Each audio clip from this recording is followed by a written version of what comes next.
बोलो कृष्ण कन्हैया लाल की, निजानंद स्वामी की, प्राणनाथ प्यारे की, सतगुरु महाराज की, परमहंस महाराज की, पंडित श्री रघुपति जी महाराज की, तीनों धाम की, सुंदर साथ की प्रणाम।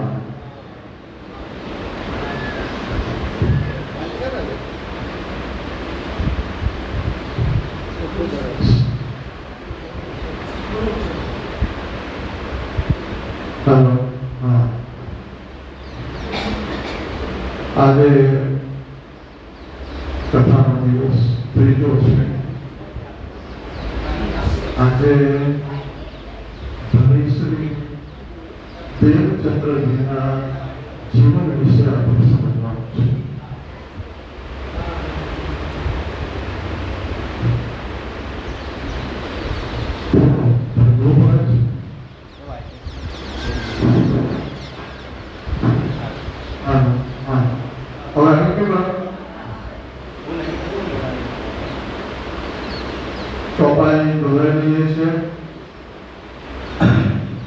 माटे श्री देवचंद्र जी जे हो सुंदर श्यामा श्याम रूपे ते हो तेने धरो बुद्ध अवतारो जनु मूल अक्षर के पार जनु मूल अक्षर के पार। बोलो कृष्ण कन्हैया।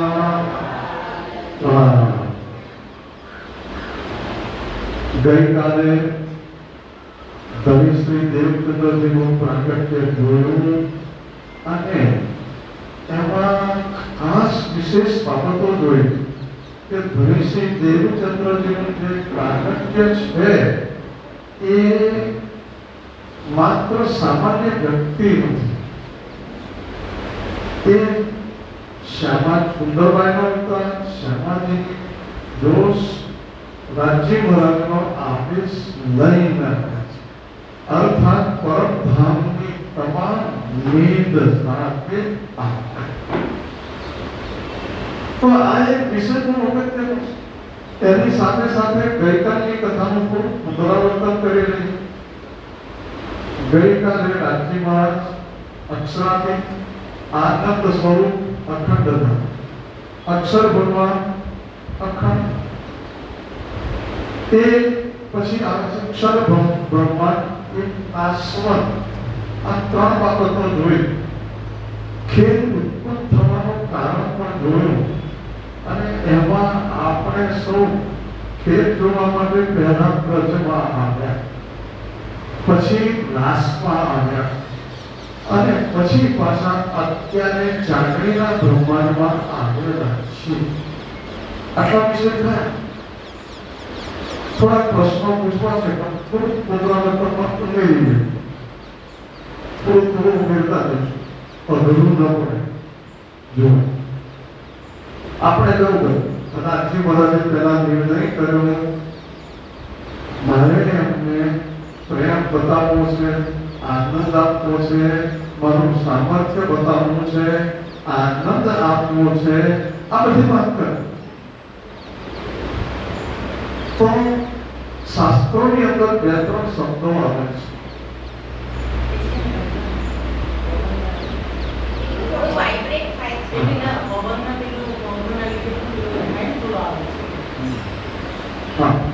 તો એના માટે શાસ્ત્રોના શબ્દ છે કારણ અને મહાકારણ. આપણે સૌ આ જે 2 દિવસમાં જે જોયું ને એમાં આ ઘટનાઓ જોઈ, પરંતુ હવે એને શાસ્ત્રીય શબ્દોમાં જોયું કે સૃષ્ટિ ઉત્પન્ન થવા માટે મહાકારણ કયું કહેવાય. પણ રાજી મહારાજે જે નિર્ણય કર્યો અંદર કે મારે આમ કરવું છે એને મહાકારણ કહેવાય.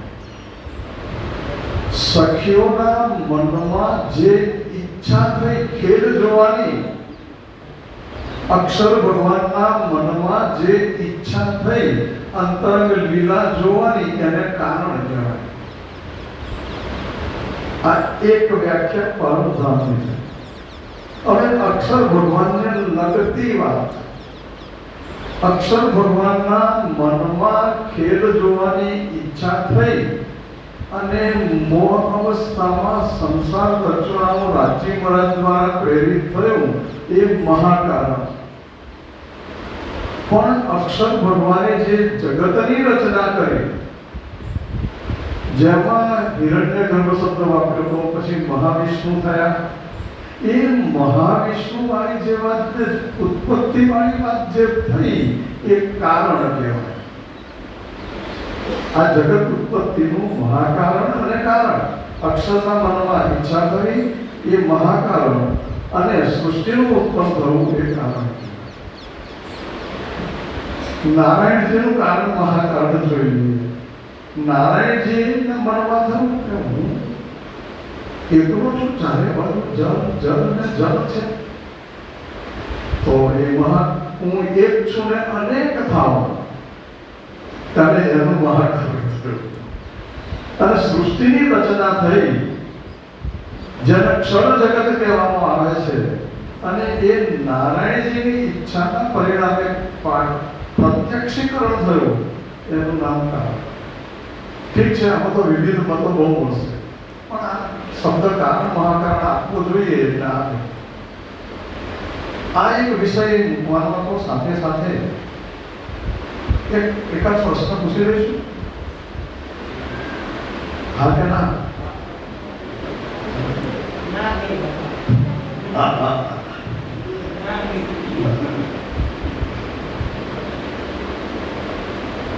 સખીઓના મનમાં શું ઈચ્છા થઈ?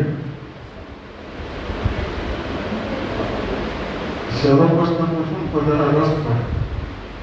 હા બોલો.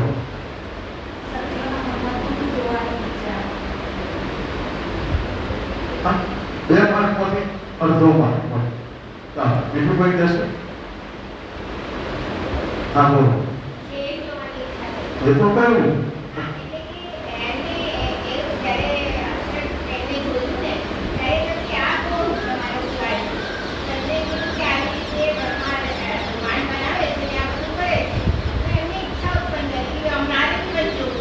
બરાબર. હવે પૂરા ખેલ જોવાની ઈચ્છા થઈ કે ખેલ, એ તો રોજ ખેલ કરે છે, પરંતુ અક્ષરનો અસર જળ દુઃખરૂપી ખેલ જોવાની ઈચ્છા થઈ. બરાબર છે.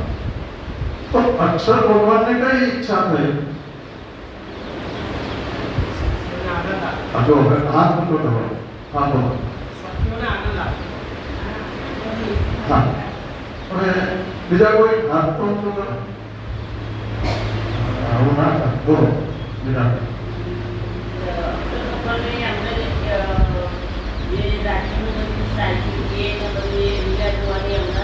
એમના ઈચ્છા થઈ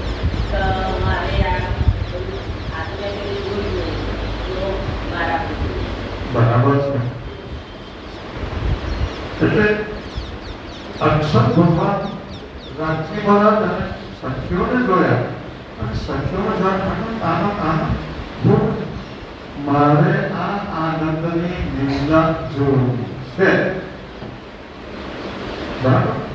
આ રીતે ખેલ, આ ખેલ માટે અને એની ચર્ચા કરવા માટે રાજજી મહારાજ અને સખીઓ કઈ જગ્યાએ બેસીને ચર્ચા કરે છે? બોલો બોલો બોલો ઉભા થઈ બોલો બોલો. મૂળ મિલાવો આપણે છે તો બોલવું. આ એટલા માટે કેટલાક શબ્દો તમારા મગજમાં બેસી જવા જોઈએ. સૌથી પહેલા ખેલ જોવા માટે કઈ જગ્યાએ આવ્યા? હા બોલો. પાછળ વ્રતમાં, બરાબર છે. એ પછી બીજા નંબરમાં ક્યાં આવ્યા? બોલો. મારા હાથ ઊંચો કરો. રાસમાં બધા આવે છે. તો પણ સંતોષ ન થયો તો ફરી ક્યાં આવ્યા?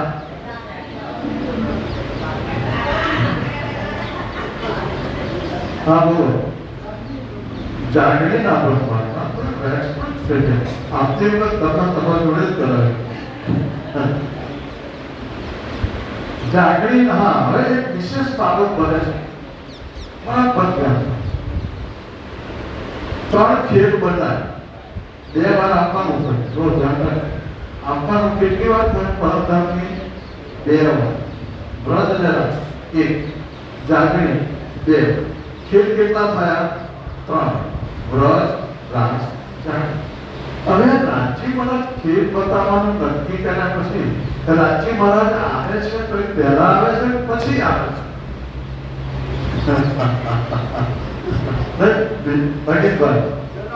પહેલા જો યાદ રાખજો, 3 પહેલા આવે છે કે પછી પહેલા 2 જ આવે છે?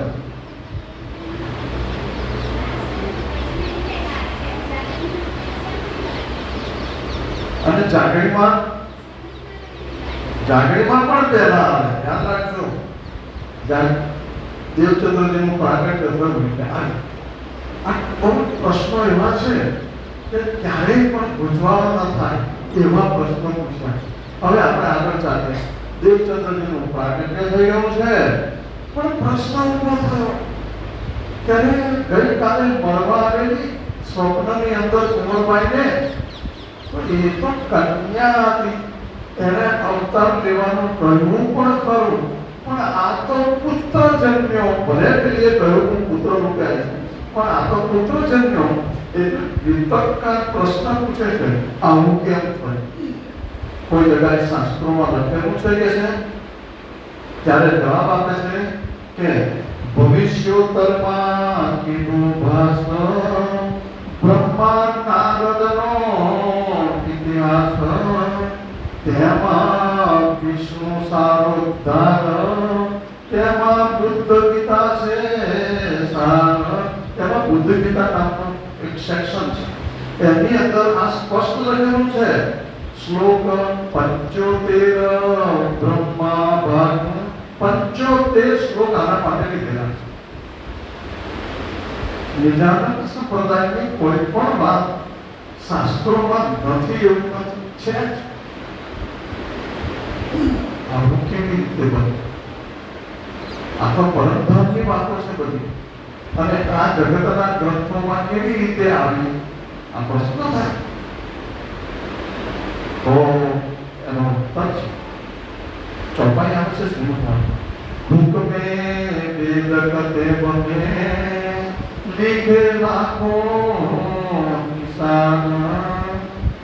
બીજી ચોપાઈ જા કારણ માયા રચી શાસ્ત્ર ભી તાકારણ. આ માયા રાજજી મહારાજે ઉપર કરી છે.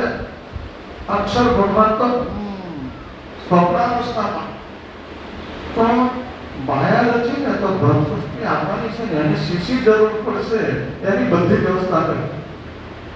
અહીંયા આગળ આપણે શું આપણે પૂછીએ શાસ્ત્રમાં લખેલું છે તો રાજ્ય મહારાજે પહેલેથી શાસ્ત્રોમાં લાખો નિશાનીઓ મૂકી દીધી.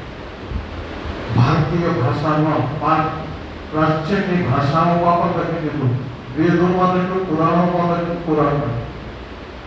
પાશ્ચાત્ય સાહિત્યમાં તોરેત, જંબુર, ઇંજીલ અને પુરાણ એ શાસ્ત્રોમાં લખી દીધી સાહિત્ય. પછી કઈ વાંધો કરો એટલે બ્રહ્મ સૃષ્ટિના આમ કોન્ફિડન્સ આવે કે ખરેખર અમે પરંપરા આટલા માટે આ સાહિત્ય ચાલો બરાબર છે. માટે બુદ્ધજી પાસે કીર્તિ પુત્ર, માટે કીર્તિનો પુત્ર થશે, રાધિકા બુદ્ધજી અવતાર થશે એવું શાસ્ત્રોમાં લખ્યું છે. સંશય ટળશે, શોધો સૂત્ર સરકાર નહીં રહે. ફરી પાછો પ્રશ્ન, આ તો લઘુ ભટ્ટજી છે, ધ્યાન રાખજો, શાસ્ત્રોના જાણકાર છે કે લોકોને પ્રશ્ન તો થાય, થોડો વિદ્વાન હોય એને પહેલો પ્રશ્ન થાય કઈ બરાબર છે. રાધિકાજી પુત્ર રૂપે જન્મ્યા, પણ માણસને એવું કહ્યું છું કે જ્યાં એની શુદ્ધતા હોય ત્યાં અવતાર થાય, વાસના હોય ત્યાં આગળ અવતાર થાય. જેવી ઈચ્છા એ પ્રકારેનો અવતાર મળે. તો આમાં તો રાધિકાજીને તો કોઈ ઈચ્છા આપતી જ નથી. શાસ્ત્રની સાનિધ્ય આપી દીધી કોઈ પુત્ર જન્મશે, પણ એ પુત્ર કેમ? રાધિકાજીએ તો ઈચ્છા કરી નથી, તો પુત્ર કેમ થયું? ગઈ સાલની કથામાં કહેલું, ખાલી યાદ છે એટલો હાથ ઊંચો કરો. 1 2 બરાબર. જો વિતક કથા દર વર્ષે કેમ સાંભળવાની એવું લાગે છે, ભૂલી જવાય છે. આટલા માટે વિતકની કથા સાંભળવી બહુ જરૂરી છે, અત્યંત આવશ્યક છે. જુઓ એનો ખુલાસો આપો. જ્યારે રાજી મહારાજ સખ્યો અને રાધિકાજી જ્યારે રાસ રમતા હતા ત્યારે રાસ રમતા રમતા રાજી મહારાજ અદ્રશ્ય થઈ ગયા. અક્ષર ભગવંતો એમના ધામમાં જાગી ગયા. સખીઓનું શું? ક્યાં ગયા રમતા રમતા ભંગ પડ્યો. ગરબાની તો લાઈટ ને માઇન્ડ બધું શું થાય એવું હોય થયું. સ્વયં રાજી મહારાજ પોતે ન હોય. સખીઓ એકદમ વિરોધ થઈ ગઈ, લડ છોડવા લાગી, કેટલીક બેભાન થવા લાગી અને તમોગુણી તો બેભાન થઈ પડી. ક્યાં ગયા આ પરિસ્થિતિ. પરિણામે બધે શોધખોળ કરવાના. આખું વન જોયું, વનની બહાર ગયા. અંધકાર એના રૂપકો છે, ઠીક છે, પણ ક્યાંય તો મળ્યા રાખવા. પછી સખ્યો થોડી જરા સત્વગુણી હતી ને, ભેગી થઈ શું કરીશું? સખીઓને આત્મવિશ્વાસ હતો કે વાદળજી આપણને ભૂકે નહીં અને આ રીતે જાય નહીં. મને અહીંયા એક વિષય આવ્યો. આપણને આત્મવિશ્વાસ છે કે વાદળજી આપણને નહીં છોડે? હોય તો આનંદ, પણ આ આત્મવિશ્વાસ આપણા હૃદયમાં બેસવો જોઈએ. મારો વાદળજી મારી પાસે છે, હું પરમધામની છું, રાત્રિ મહારાજ મારા આત્માના ધણી છે, નહીં છોડે. બીજો વિષય પછી વિજય. અહીંયા આ વિશ્વાસ આપણને હોવો જોઈએ. અને બન્યું કેવું? સખ્યોએ પણ શું કર્યું?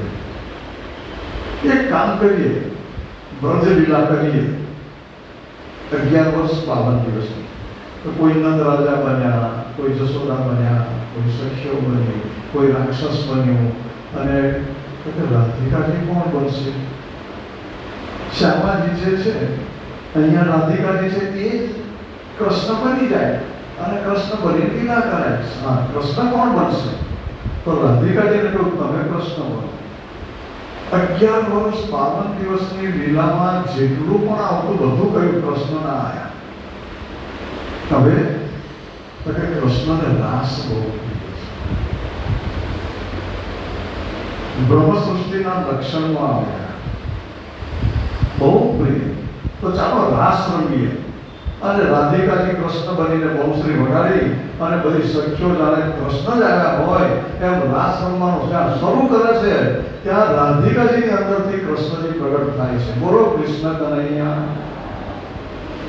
તો જે કૃષ્ણનો રોલ ભજવ્યો વ્રજની લીલા અને આ રાસમાં, એના પરિણામે રાધાજીના મનમાં પુરુષનું કેરેક્ટર, પાત્ર, ચરિત્ર યાદ રહ્યું. એટલા માટે પુરુષનો અવતાર થયો. બોલો પ્રાણનાથ પ્યારે. તો બે ખુલાસા આવ્યા. રાધિકાજી પુત્ર કેમ થયા એનું કારણ મળી ગયું. શાસ્ત્રોની સાબિતી કે બુદ્ધાવતાર થશે આગળ. એ પછીથી તો બધા નામકરણ કરવામાં આવે છે, બધા દાન દક્ષિણા આપવામાં આવે છે, ખૂબ દાન દક્ષિણા ઢગલા પણ છે. આપણે ત્યાં એવું બને છે ખરું કે આપણે ત્યાં બાળકનો જન્મ થાય ત્યારે દાન દક્ષિણા કરીએ છીએ? ના. બર્થડે આવે ત્યારે એકલા ઘરવાળા જઈ હોટલમાં જઈ અને દીવા ઓલવી અને કાપીને દીવા ઓલવીને ઉજવીએ છીએ. ખબર નહીં આપણે કેવું શીખી ગયા છે, કેવા બગડી ગયા છે કે જન્મ દિવસ હોય ત્યારે આનંદ મંગલ કરવો જોઈએ, દીવા પ્રગટાવવા જોઈએ, એને બધા ઓલવીએ છીએ. અને પેલો મરી ગયેલો છે ત્યાં જઈને દીવા પ્રગટાવે, ખરેખર દીવો ઓલવાઈ ગયો ત્યાં આગળ દીવા પ્રગટાવે. પરદેશનું અનુકરણ કરવું ને તો થોડું જોઈ પડે. મહેરબાની કરીને આપણે જેટલા છે એટલા એક વસ્તુ તો શીખો, કેક કાપવાનું બંધ કરો. આપણે કાપવા વાળી વાત સમજતા નથી, આપણે શીખ્યા જ નથી. કાપવાનું નહીં કરવું. બીજા નંબરમાં દીપનું પ્રાગટ્ય કરવું જોઈએ. આપણા મંદિરની અંદર જેની ઈચ્છા હોય એના જન્મદિવસ ઉજવાય છે ત્યારે દીપ પ્રાગટ્ય થાય છે, વધાઈ આપવામાં આવે છે, રાજી મહારાજને પ્રાર્થના કરવામાં આવે છે દીર્ઘાયુ માટે. આ એક વિશેષતા છે. તો એવું ઘરમાં પણ કરો ને, અહીંયા ના કરો તો કઈ નહીં કે જ્યારે કોઈનો પણ બર્થડે હોય ત્યારે દીવો કરતા, કેક કાપવાને બદલે સારામાં સારી મીઠાઈ ઘરમાં બનાવો. બહુ નાના લાગે તકલીફ નથી ઉઠાવવી તો ખરીદી લાવો, પણ કાપવાનું બંધ. તો બે વસ્તુ છે. બની શકે તો જન્મ વખતે, જન્મદિન વખતે દાન આપવું જોઈએ. દાન આપવું એ આપણી ફરજમાં આવે છે અને એ બહુ અગત્યનું છે. દાન આપવું બહુ અગત્યનું. એમાં સૌથી પહેલી વાત તો એ છે, દાન આપવાથી ભૌતિક ફાયદો થાય છે. ભૌતિક આપવાથી વધે, ઘટે નહીં. આ દાનનું લક્ષણ છે. તો મને એક તો પૈસો દોગે वो 10 लाख હકીકત આપી જુઓ. બધું જ આંતરિક રીતે દાન આપવાથી અંદરનું હૃદય જે છે ને ઉદાર બને છે. મારો અનુભવ છે. અને ખેતરમાં જ્યારે જઈએ શરૂઆતમાં જ્યારે પ્રતાપભાઈ ખબર છે તો કંઈક અનાજ પાક્યું હોય ને તો શું કરે? આટલું ચકલા માટે, આટલું બ્રાહ્મણ માટે, આટલું દીકરી માટે, છેક દીકરીની સાસરી સુધી પહોંચાડે. અને કોઈ મિત્ર આવી ગયો, અરે ભાઈ સારું કર્યું લે આવી ગયો તે લે ચાલ ઘઉં પાક્યા છે મણ લઈ જાય. આ વાત મને ક્યારે આવું અમારે તો ખેતર પડે ને આવું કર્યું નતું. મને એમ લાગે હવે આ કેટલા ઉદાર દિલના છે. દિલને ઉદાર બનાવવું એ પણ જરૂરી છે. આપણે તો ખિસ્સામાં નાખીએ ને આમ નાખતા પછી આમ કરીએ 5ની છે 10ની છે 500ની તો આવે જ ને. અને જો વધારે હોય તો વિચાર જ કર્યો અમને શું કરવું છે. પણ વિચાર કરો દાન આપવું. મને તે વખતે સમજાયું કે આનાથી દિલ ઉદાર બને અને દિલની ઉદારતા એમને નથી. પછી અમે પ્રયોગ કર્યો અને એનાથી અને પછી અમે એ જ કર્યું અને એટલો આનંદ થયો. આ બધા વિષયો બને છે.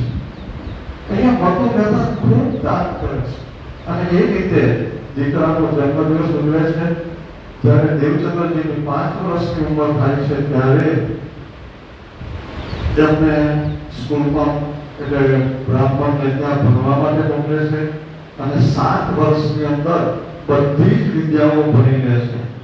7 વર્ષે શુદ્ધ ભાવથી જાણ્યો વેદ વિવેક વણિક વ્યાકરણ જ્યોતિષમાં નહીં અધૂરું. 5 વર્ષની ઉંમરે મૂક્યા, 11 વર્ષની ઉંમરે કમ્પ્લીટ. આપણા પ્રણાલીની આંખો ઊંચી થાય હતું છે. 11 વર્ષમાં તો આંખે આવડતા નથી અને દેવચંદ્રજી બાબતમાં ગપ્પો મારવા. આપણે જે પ્રણાલીનો સ્વભાવ બની ગયો છે એક અવિશ્વાસ, કોઈ પણ બાબત ઉપર અવિશ્વાસ અને બીજા નંબરનો કોઈ પણ સંપ્રદાયનો વિરોધ, પ્રહાર વિરોધ કરવો અને કોને તો 2-4 ગાળો થઈ ગઈ. આ ખોટો સંબંધ. બ્રહ્મ સૃષ્ટિ ક્યાંની છે? પરમધામ. પરમધામનો મૂળ ગુણ કયો છે? પ્રેમ. અને આપણે કહીએ છીએ છે પ્રેમ ભાવ. કોઈ પણ મત હોય સંપ્રદાય નહીં કરવું જોઈએ. વાત કરો પ્રેમથી કરો. વિષય દેવચંદ્રની 7 વર્ષમાં કેવી રીતે હોશિયાર કરાય? તો પછી એક દ્રષ્ટાંત કહેવું પડે કે ભાઈ કૃષ્ણજી જ્યારે ભણવા માટે ગયા ત્યારે 64 દિવસમાં 64 વિદ્યા ભણીને આવેલા. તો કેમના ભણીને આવ્યા? તે વખત તો વિષ્ણુ ભગવાનનો અંશ હતો. ત્યાં દેવચંદ્રજીમાં કોનો અંશ છે? સાક્ષાત શ્યામાજીને રાજની કરાય. પણ 5 વર્ષ 7 વર્ષ તો લીધા માટે એમનો અભ્યાસ પૂરો થયો. અને શાસ્ત્રો જ્યારે ભણે અને જ્યારે આત્મસાત કરવામાં આપણે મિત્રને સાંભળીએ છીએ પરંતુ સાંભળીએ જ છીએ, આત્મસાત કરીએ છીએ. આજે દેવચંદ્રજીનું આવું થયું, શું આપણે આવું કરીએ છીએ? આનું આચિંતન કરવું. કથા સાંભળીએ જઈએ ત્યારે આજની કથામાં શું શું કર્યું અને આમાં પ્રશ્ન થાય છે લખી દેવું. અહીંયા આખો પ્રશ્ન જવાબ પાસે 64 દિવસમાં 64 વિદ્યા ભણ્યા અને 11 વર્ષની ઉંમરમાં સંપૂર્ણ વિદ્યા ભણ્યા પછી એમણે આત્મસાત કરેલો અને અવતાર જ એના માટે હતો. પરિણામ એ આવ્યું કે આ જીવ શું, જગત શું, પરમાત્મા શું. વેદો ઉપનિષદોનો શાશ્વત પ્રશ્ન, અખંડ પ્રશ્ન, આનો જવાબ કોઈને મળ્યો નહીં. એ જ પ્રશ્ન દેવચંદ્રજીને થયો. હવે તમે જુઓ, વેદની પરંપરા, વેદો આવ્યા, ઉપનિષદો આવ્યા, સતદર્શન આવ્યા, 18 પુરાણ આવ્યા, અનેક મત પંથો આવ્યા, તો પણ પરમાત્મા માટે કોઈ એક રૂપ ન થઈ શકે, એક મત ન થઈ શકે. દેવચંદ્રજીના 11 વર્ષની ઉંમરે પ્રશ્ન થયો, કોણ છું? કિમ ઇદમ જગત? આ જગત શું છે? કો અયમ પરહ? પરમાત્મા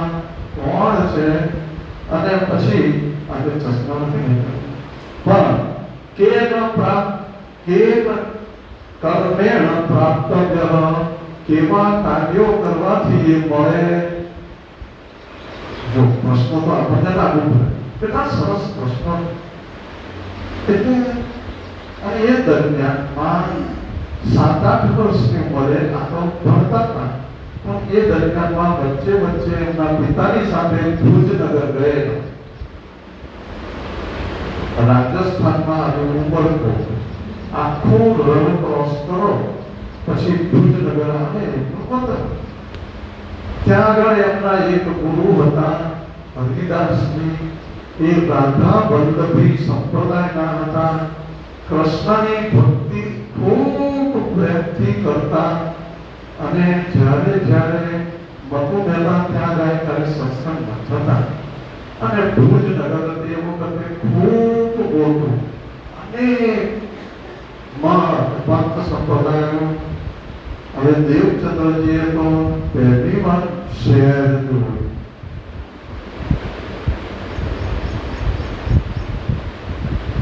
અમારા કેટલાય આપણે એવા હોઈશું કે ક્યારે શહેર ન જોયું,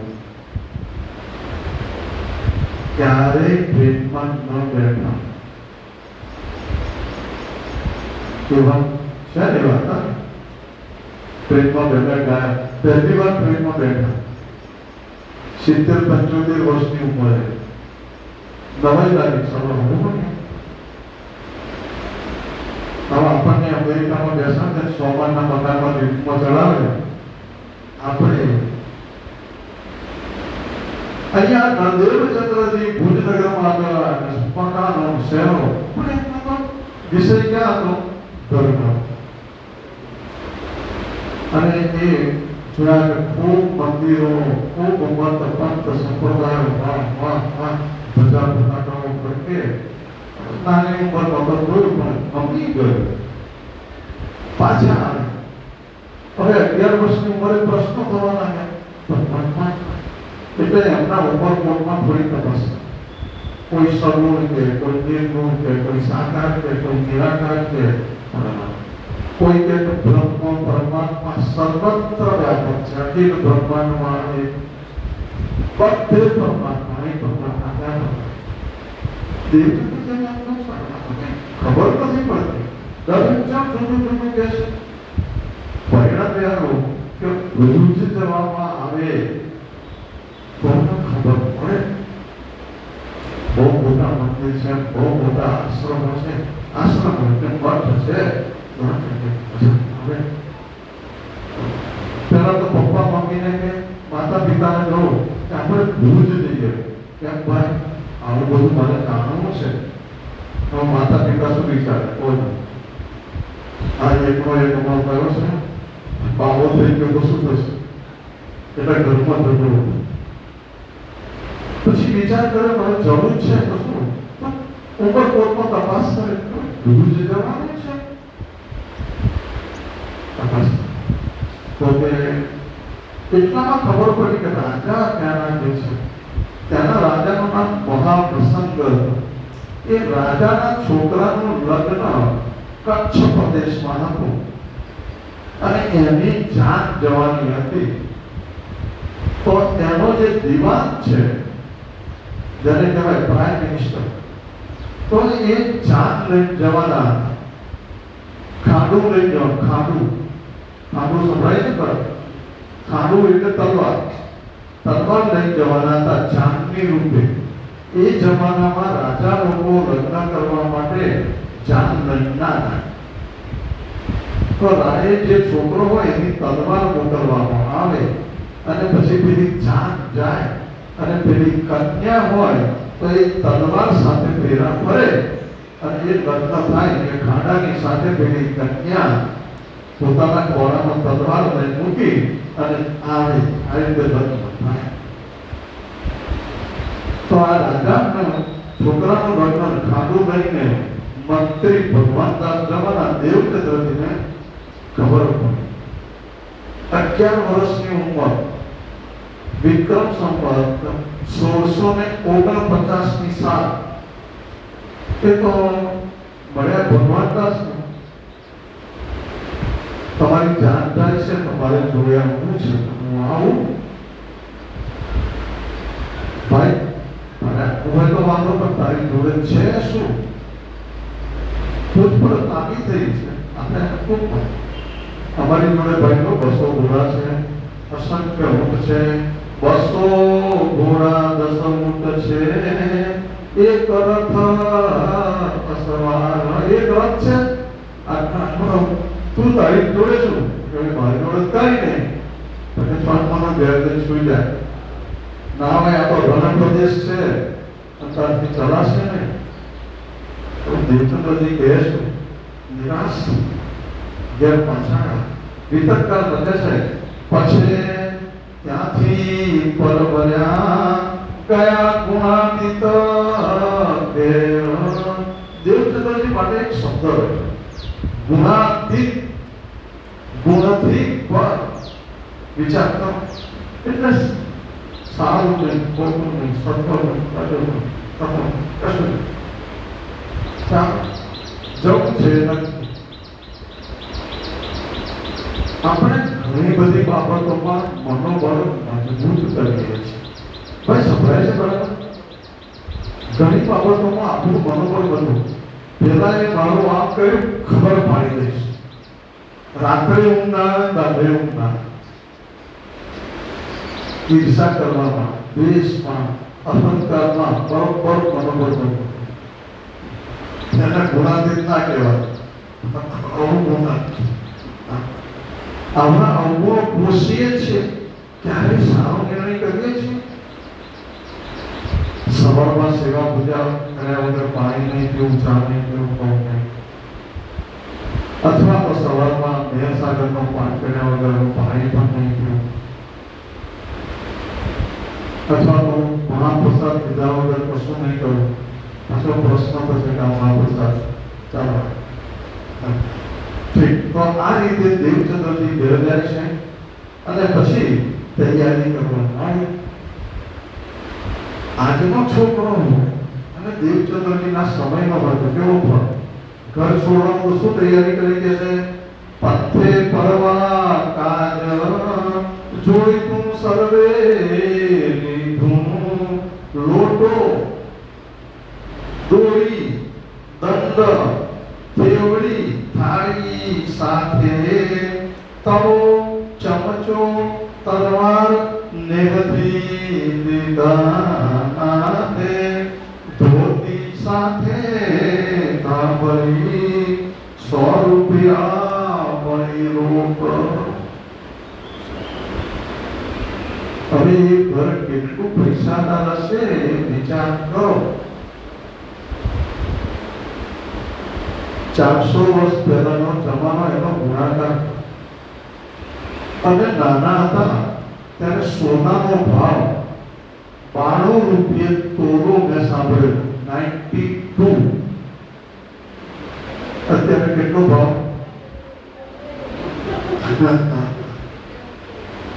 કેટલા મીડા તમે જુઓ તો ખરા, મીડા કૂપવા જ પડે, છૂટકો જ નહીં. આ તો 70 વર્ષ પહેલાની વાત કરું. 400 વર્ષ પહેલા સોનાના સિક્કા ચલણમાં ચાલતા. તો એ સમયમાં રૂપિયાની કિંમત કેટલી? એ ઘરમાં 100 રૂપિયા તો એને જે જમાના નોટ ના મળે, રોકડા ખરીદ થાય. અને તે પાછો નાનો ચાલતો. હવે એ 100 રૂપિયા મૂકવાના ક્યાં? આવી એક પાઇપ બનાવવાની કપડા સાંધીને, તેની ઉપર એક રૂપિયા 100 મૂકવાના અને આગળ પાછળ દોરી વચ્ચે બંધ દેવું. આ રીતે લઈ જાય. એના માટે શબ્દ છે વસની. વસની છે. બીજો શબ્દ છે અકૂચો. એ બાંધી દેવાનું એટલે કોઈ ચિંતા નહીં. સાચો અકૂચનું વજન ઉચકવા નીકળે ઉપર મૂકેલું. ક્યારે વિપતને આપણે સમજીએ ને ત્યારે ઘણી વાર દેવચંદ્રજી હોય કે ભ્રાંતજી હોય એમને આપણે સમજવામાં ભૂલ કરીએ છીએ. અહીં આપણે સામાન્ય પરિવાર નથી, સમૃદ્ધ પરિવારનો છોકરો છે. એના મનમાં વિચાર છે કે ઘર છોડવું છે. તેના ઉપરની જે વસ્તુઓ એને કીધી છે એમાં તો બે વસ્તુ ધ્યાનમાં દોરવા જોઈએ, લોટો અને દોરી. અમે જોયેલું છે, અમારા દાદા વાપરતા. કહેવાય જ્યારે દાહોદ બાજુ ધર્મો પ્રચારમાં જાય ત્યારે દોરી લોટો છે તો અમે પૂછીએ બેઠા બેઠા દોરી છે ને બિંદુ વાર્તા પણ લોટો દાદા દોરી શું કરવાના લોટો શું કરવા?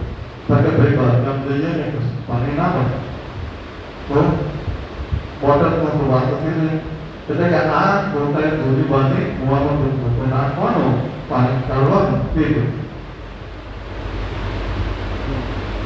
આ જમાનો દોરી, લોટો, તેલી, થાળી સાથે તવો, ચમચો, તલવાર. તલવાર એ જમાનાનું શું ને તેને કહેવાય કે એકદમ કોમન શસ્ત્ર હોય જ મોટે ભાગે. આ બધું લઈ લીધું. અને 11 વર્ષની ઉંમર હોય અને મારી બાપથી છાનું માનું ભેગું કરવાનું હોય, આગળ પાછળ થાય ત્યારે કશું કોઈ પોટલા મૂકી દેવાનું, ફરી પાછું ભીનું મૂકવાનું. થાકી જાય તો નાના છોકરા પર ઊંઘાઈ ગઈ. હવે પેલી જાન જવાની 3 વાગે, હવે જાગ્યા 4:30 વાગે. હવે જાન ફટાફટ મા આગી પાછી થાય, બાપા તો બજારમાં હોય પણ મા આગી પાછી થાય ત્યારે પોટલું ને નીકળાય ને તે વખતે બેગ ના મળે, થેલી ના મળે. યાદ રાખજો, થેલીનો જમાનો અમારો જોતા આવે છે. શું કરવાનું? પોટમાં ડોન મળે લટકાઈ દો અને એ પ્રમાણે એ જતા. બરાબર? તો આ એ જમાનાની અંદર એ પછી નીકળ્યા હતી તે છાના માના. આના તો ગામની ભાગોળમાં આવે છે. જોયું તો 5 વાગે ગયેલા. પૂછું ભાઈ જાન ગઈ તો હસવા જાય તો ક્યાં નહીં કે 6 વાગ્યા દેવ કઈ બાજુ ગઈ? આપ જાણતા. વચ્ચે એક ઘટના કહેવાની યાદ આવી.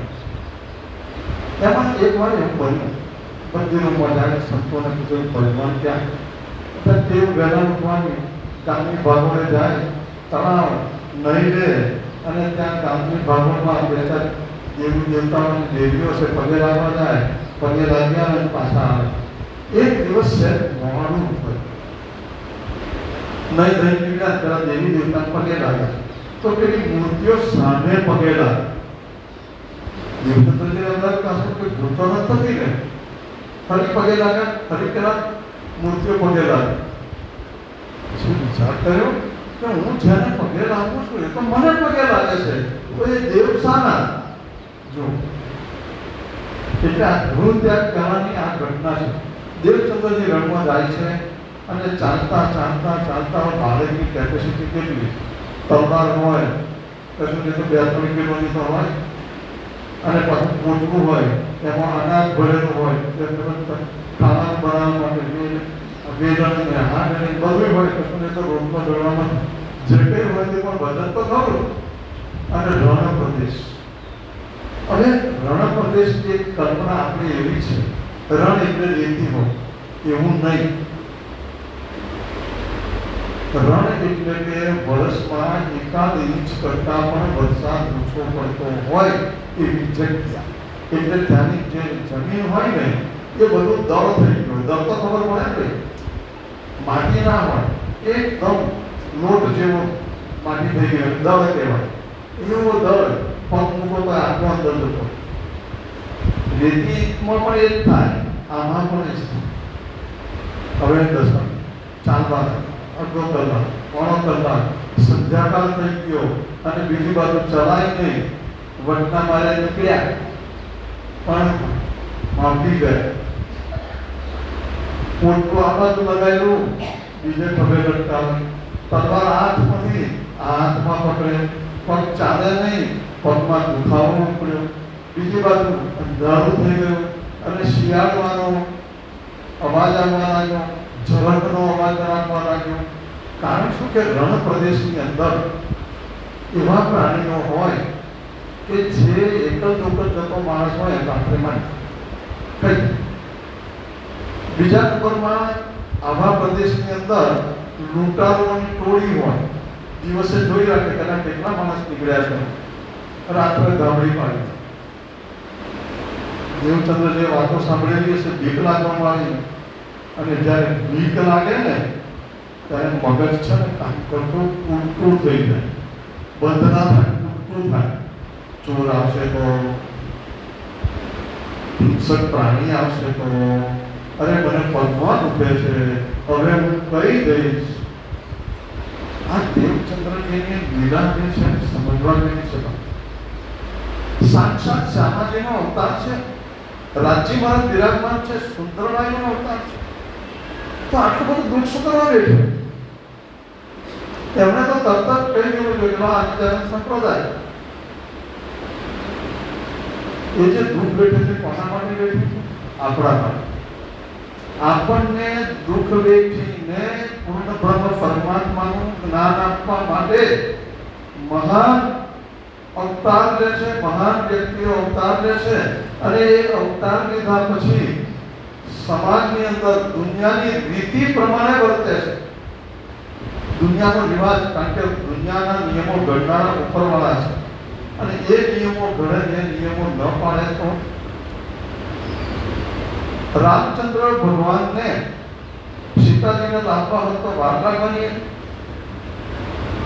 પણ મનુષ્યની જેમ કૃત્ય કરે છે, છેવટે વાંદરાઓને બોલાયેલા આવે છે, વાંદરાનો ઉપયોગ કરવો પડે.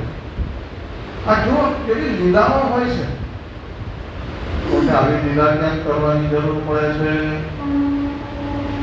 ત્યારે કહે છે કે જે લોકો નફટ ને નાસ્તિક છે ને એમના માટે કરવામાં આવે છે.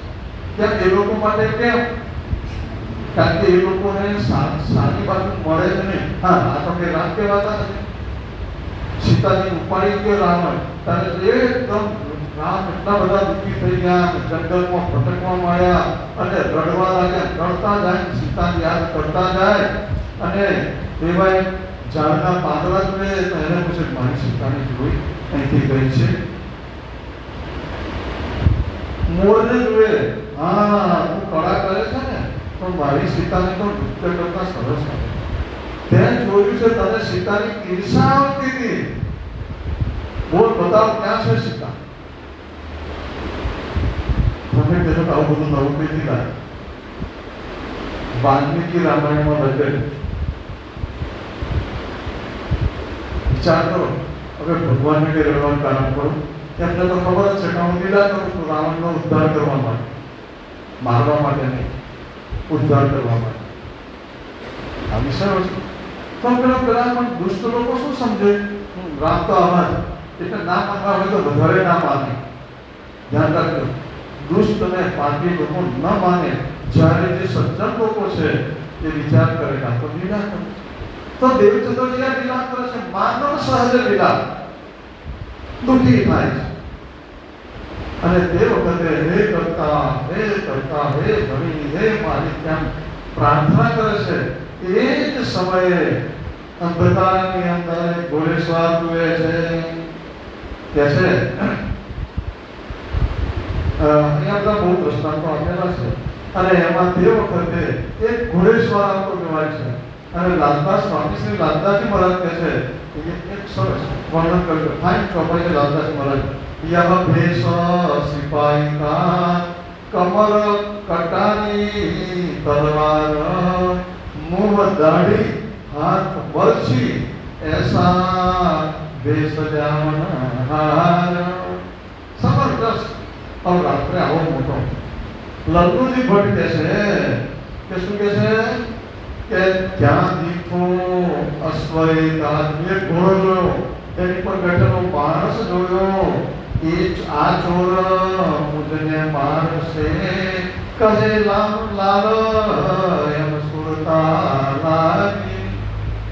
નક્કી હવે આ ઉતારો આવ્યો, નક્કી મને મારી લીલા. જો મારશે મુજને ચોર, ઇલાજ કે નહીં એનો. અહીંયા આપણી જાતને પૂછીએ, ચારે બાજુ રણ, રેતી રેતી, દળ દળ, અને ત્યાં આવા પ્રદેશમાં છે ને એટલો બધો પવન આવે ને કે ના પૂછો. હવે જબરજસ્ત સ્પીડ હોય, 100 કિલોમીટરની સ્પીડ હોય. તો જોડે માટીના દવેલના રચકણો લઈને ઉડે એટલે એવો વંટોળીઓ થાય, ગોળ ગોળ ગોળ ગોળ ગોળ ગોળ, થોડા તમને બેસી જાય. આમ હવે કેવું થાય, આમ ટેકરા જેવું થઈ જાય. ત્યાં જ્યાં જમીન હોય તો મોટો પર્વત જેવું થઈ જાય અને પાછળનો ભાગ જે છે ને એ આમ ખાંચાવાળો થાય. આપણા કુંડની એડી હોય ગોળાકાર ભાગ, એવો પાછળનો ભાગ આવો ભાગ થઈ જાય. પરિણામ એ આવે કે માણસ આમાં ચડી શકે નહીં, ચડવા જાય તો પાછળથી નીચે જાય. આવી પરિસ્થિતિમાં હવે તો બળ્યા સિવાય છું. આપણે વિચાર આપણે અહીંયા શું થાય, વજન હોય, સ્ટેશનથી 2 કિલોમીટર ચાલવાનું હોય, સત્તામાં ઉતર્યા હોય, પેલા મંદિર સુધી ચાલતા જવાનું થાય તો શું થશે? બેગો નથી ઉચતા, ક્રૂડ હોવા છતાં ગરગડી વાળી હોય તો હાથ મૂકી જાય, રણમાં મારી નાખશે કે છે.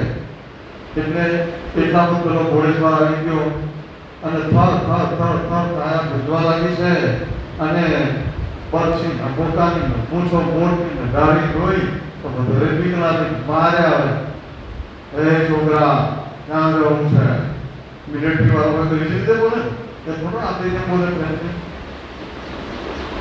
અને એમ કરતા ઘોડેસવાર આમ કરતો ઠેકડો મારી નીચે. હવે દેવચંદ્ર વ્યાખ્યાન કર્યો, 6:30 ઊંચો બાદ કશું પૂછ્યા વગર પોટમાં મૂકી દીધું, તલવારે મૂકી દીધું. શું છે કે આંખમાં આંસુ આવી ગયા. ક્યાં પડે છે? પેટમાં બહુ દુખે છે એમ, પછી પગમાં દુખે છે. હા, એક કામ કર, ચાલ પછેડી છે તારી પાસે, હા ચાલ પાછળ. દેવચંદ્રજીએ વિચાર કર્યો, માન ન માન, મને સીધી રીતે નહીં મારે, નહીં હું સોડાઈ મારશે એટલે હું વિરોધ ના કરું. જો નેગેટિવ નેગેટિવ નેગેટિવ નકારાત્મક જ વિચારો. તમે કોઈ પણ વ્યક્તિ વિશે ધ્યાન રાખો. એક સાયકોલોજી છે, પણ સમજવા જેવી છે. આપણે વ્યવહારમાં તમને જેના માટે અનુભવ હોય ને તો એ બોલે ને તો તમે એનો અર્થ ઉઠતો કરો. તમારા સારા માટે કહે ને તો પણ નક્કી કોઈ પ્લાનિંગ હશે. અને જેના માટે ખૂબ ભાવ હોય અને ખોટી સલાહ આપે તો આ તો સોના જેવી સલાહ છે. આ ન બનવું જોઈએ, વ્યવહારમાં બને છે. દેવચંદ્રજીને એમ જ થાય છે. હવે સોડાઈ દીધો, હવે સોડાઈ મારશે, સુઈ ગયા. તો પેલા સિપાહીએ શું કર્યું, પોતાના હાથમાં બરછી હતી, એ બરછીને જમીનમાં ટેકવી અને એ પોતાનો લઈ અને દેવચંદ્રજીની જાનમાં પડકારી. સહેજ વજન આપ્યું. દેવચંદ્રજી ધડક ધડક ધડક દીદી બસો જેટલું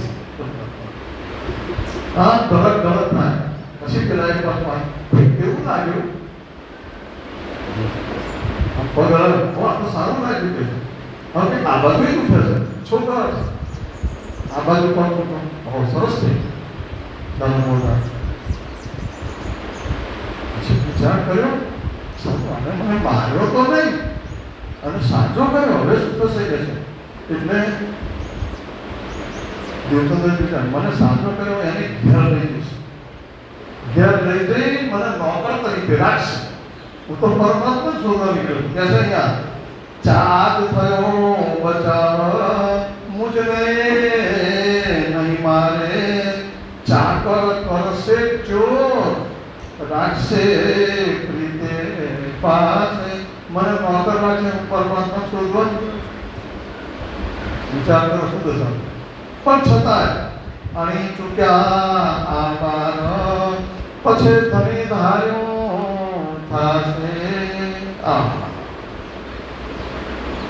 છેલ્લું પણ સરસ, ધાર્યું ધણીનું થાય. અને આપણે ના શું થાય, મિલકત દેખી તો ખબર પડે ફલાણો સાહેબ આ કામ કેમ ના કરે મારું. કમસે કમ એક વાર તો વિચાર કરો, ધાર્યું ધણીનું. પ્રહલાદજી મહારાજે ધાર્યું છે કે આત્મવિશ્વાસ છે આપણને. અમે પ્રણવીને પરમધામના કહેકે કરીએ છીએ, મહેરસાગર બોલ બોલ કરે છે પોપટની જેમ, પણ આ દેવચંદ્રજીની 11 વર્ષની ઉંમરે જે આત્મવિશ્વાસ બને છે તે કેવો ધણી આપણે કરીએ છીએ એવું નહીં માનવાનું. આજે કથામાં જઈશ તો 5,000 10,000 રૂપિયાની ખોટ જશે, નહીં જવા દે. યાદ રાખજો, અમુક સંપ્રદાયની અંદર લોકો ખૂબ મોટી પોસ્ટ ઉપર નોકરીઓ કરતા હોય છે, હજારો રૂપિયા એક દિવસના કમાતા હોય છે, અને છતાં મહિના માટે એમના કાર્યક્રમોની અંદર લોકો જતા રહેતા હોય છે, પગારની નોકરીની ચિંતા કરતા નથી, અને એમનો ડબલ પગાર થાય છે. અને આપણે માત્ર ને માત્ર એક બે સગાવાના આવી ગયા, નીકળતા હતા ને આવી ગયા, કેમ ના આવી? અરે ભાઈ, એમની કાનપટ્ટી પકડીને ગયા, હું હાથ પકડી નથી જતો, કાનપટ્ટી પકડી ગયા, એમને ફાયદો થશે, કોઈ નુકસાન નથી થતું. યાદ રાખજો, ધર્મ કાર્યની અંદર આપેલું દાન, ધર્મ કાર્યની અંદર આપેલું સમયનું દાન, ધર્મ કાર્યમાં કરેલું શ્રમનું દાન અનેક ગણો ફાયદો કરે છે. કદાચ એવું કહેવાય કે જ્યારે આપણે પારણની પૂર્ણાહુતિ થાય અને 5 જણ રસોડામાં લાગેલા હોય, સત્સંગમાં ના હોય, તો એ જે સેવા કાર્યવાળાને જે ફળ મળે ને એના કરતાં સાંભળવાવાળાને ઓછું મળે. એ યજ્ઞ છે, તપ છે. પણ વિશ્વાસ ધાર્યું ધણીનું થાશે. રસવા કે ચાલ ભાઈ, તારી ગૌઠડી ગાંઠડી મને આપી દે, તલવાર આપી દે, ચાલ.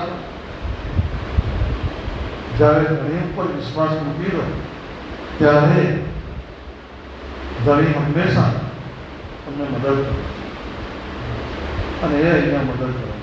સંપૂર્ણ સમર્પિત થઈ જાઓ. મીરાબાઈને શું થયું? જગતની વાત છે, પરમધામની તો કોઈ વાત છે નહીં. મીરાબાઈ પ્રેમ ભક્તિમાં એટલા બધા ડૂબી ગયેલા, અને રાજઘરાનાની સ્ત્રી હોય, રાજાની રાણી હોય, અને મંદિરાની બેસી જાય, અને રાજાને તો સુખ ભોગવવો હોય, અને આને આબરૂ તો હોય કે ભાઈ આ રાજાને ભક્તોની તેથી મળી ગઈ. ઝેર ડૂબ્યું, લો કહે છે કે આ તમે ધરાવજો ભગવાનને, ત્રીજો કહે છે હવે રાજઘરાનાની કોઈ ના સમજ પડે એવું થોડું છે. ભગવાનને ધરાવે લો પ્રભુ આપ પીવો, અને પી ગયા, કશું ના થયું. સાપના કરંડિયા મોકલે, ફુલહાર થઈ ગયા, કેમ થયા? અને આપણા કેમ નથી થતા?